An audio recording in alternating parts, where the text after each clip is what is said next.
Assalamualaikum warahmatullahi wabarakatuh. Maaf tuan-puan, Allah mungkin tuan-puan sebaiknya mudah-mudahan kena kata Allah.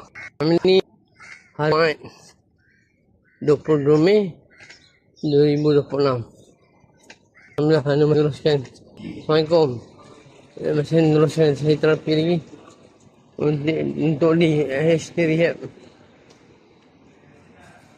Allah mudah seterusan itu insyaAllah. Assalamualaikum. Pagi. Alhamdulillah. InsyaAllah selepas ni yang biasa dengan cek BP. Lepas tu kita ke InsyaAllah mungkin OT, PT dan Hydro. Tinggal ni InsyaAllah.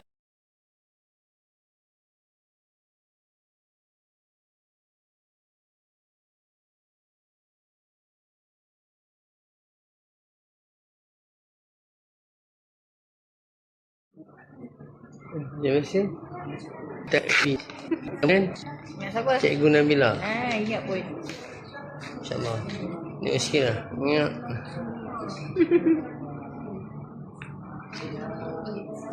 Ni case prosedur Kalau darah rendah pun tak boleh buat juga. Kalau dah tinggi kita rehat dulu.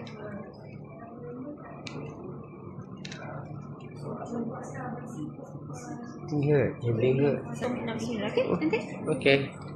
10469. Alright. Terima kasih. Assalamualaikum. Ya, kita ke OT selepas ni.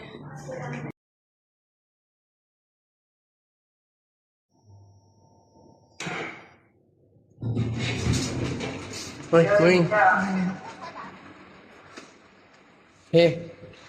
Kita dah masuk ke roh zone.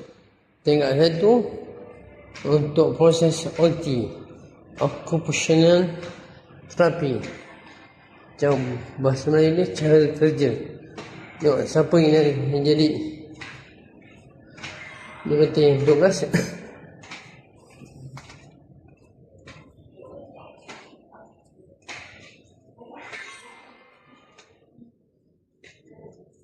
Tak ada orang?